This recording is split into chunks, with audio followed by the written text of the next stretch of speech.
Adobe Illustrator is one of the most powerful industry-leading vector graphics software in the world of design.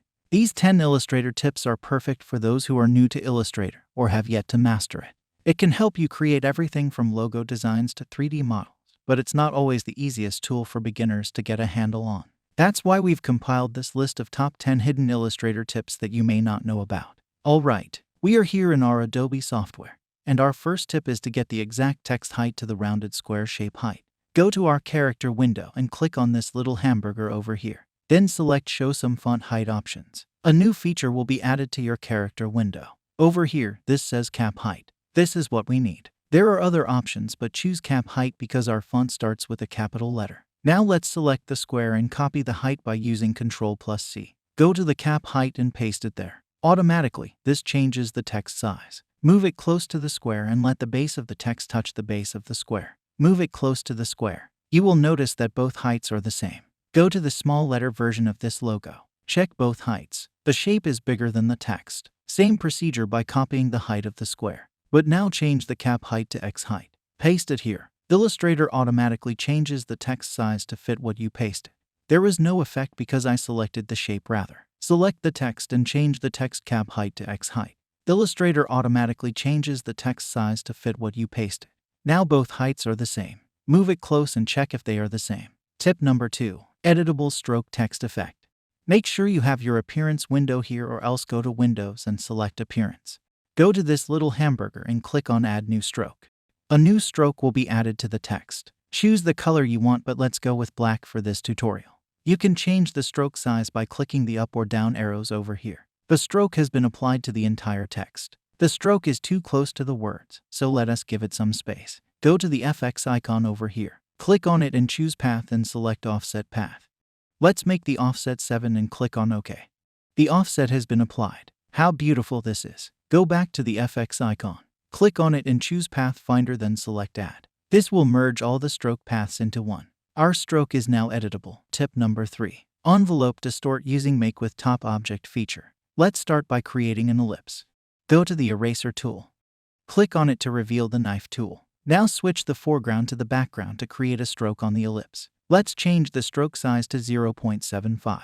Because we have 3 texts, let's divide the ellipse into 3 for each of the texts. Make sure to cut it in a curved shape to make it nice. All the cutouts can be moved away, but undo them to make a perfect ellipse. This text will be here and Sweet over here, then Home here. Let's take them back. Select the Home text in the first cutout on top, then click on Alt plus Ctrl plus C. If yours is not working, check the layer panel and ensure that your text is below the ellipse cutouts. There is another way to envelope distort the text. First select the text and cutout, then to go to Object. Come down till you see the envelope distort, then choose Make with Top Object.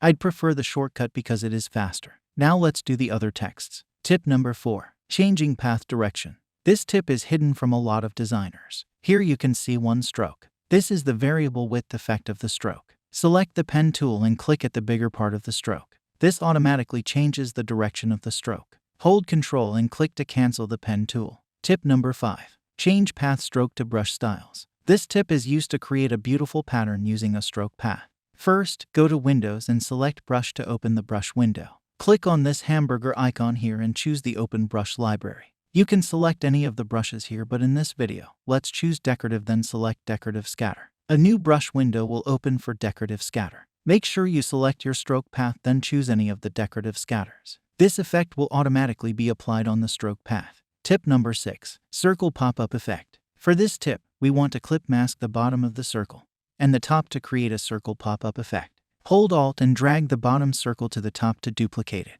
Take out the color on the foreground by clicking on this small none icon here. Pick the curvature pen tool and go back to your artwork. Double-click on these 2 anchors to straighten it. Now create a new anchor, then curve it around the tree. Make sure it doesn't touch the edges of the tree because we will clip mask. Do the same for the other side. After you're done, select both the modified circle and tree, then right-click and choose Make Clipping Mask. This will mask the tree to the modified circle. Tip number 7. Manipulate font using Pencil tool. This font is Poppins and it's absolutely free to use. This tip is often used to create mind-blowing typeface effects. Go to the Pencil tool in the toolbar, or the shortcut is N. Before we will start manipulating the text, go to the Pencil tool and double-click on it.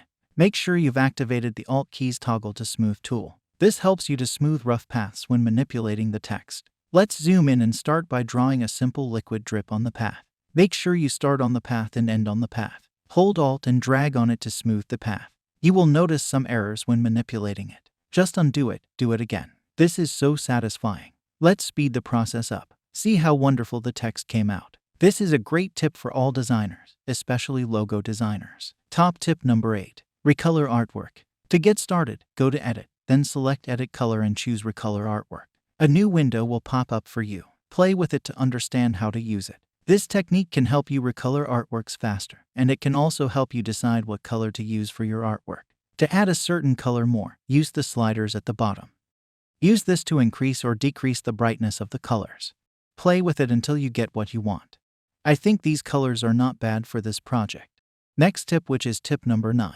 Flip faster rather than using mirror. Duplicate these shapes by holding Alt plus Shift and dragging them. Now let's flip these shapes so we will be able to merge them together. Go to Properties and toggle on Flip Horizontal. Bring the shapes together and group them. Duplicate all the shapes to the bottom, then flip it horizontally in the Properties window. This is a nice abstract shape we've created right there. This easy tip will help you design fantastic abstract logos. Finally, tip number 10. Make shapes perspective. Select all these 4-stroked squares. Go to the free Transform tool and click it. In the Subtools, choose Perspective Distort. Come back to your 4 squares and drag the anchor to the middle. This distorts the shapes to make it perspective. Play with it and you will enjoy it. Bonus tip number 1. Multiple shape grid or pattern. We will start by simply duplicating our artwork. Hold Alt and drag to duplicate the logo. Click on Ctrl plus D to duplicate the logo with the same distance as you dragged the previous logo. Put all the logos in the center of our artboard. Hold Alt and drag to duplicate it to the bottom. Ctrl plus D to let Illustrator do its magic. Center all the logos by using the Align tools at the top.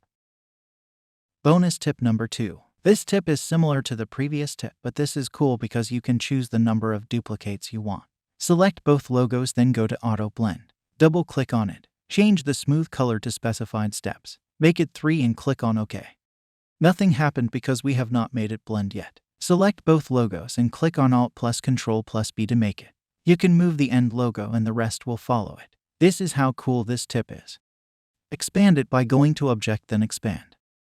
Now we can move each of them separately. Select all the shapes and duplicate them to the bottom by holding Alt and drag it. Select all the shapes. Click on Alt plus Ctrl plus B to activate the Auto Blend using the number 3 we entered previously. You can change the 3 to another number and it will still have an effect on it. Let's try it. Double-click on Auto Blend and change the numbers. This will automatically update the blend you did. Play with it to become familiar with it. Expand it if you think you can do it, or you can choose to maintain it if you want to update it later on. These tips will help your workflow and save you a lot of time. It's effective for logo designers and illustrators. If you want to be a genius designer, then subscribe to my YouTube channel and hit the notification button for a free biscuit. Our next video will be wilder. See you later.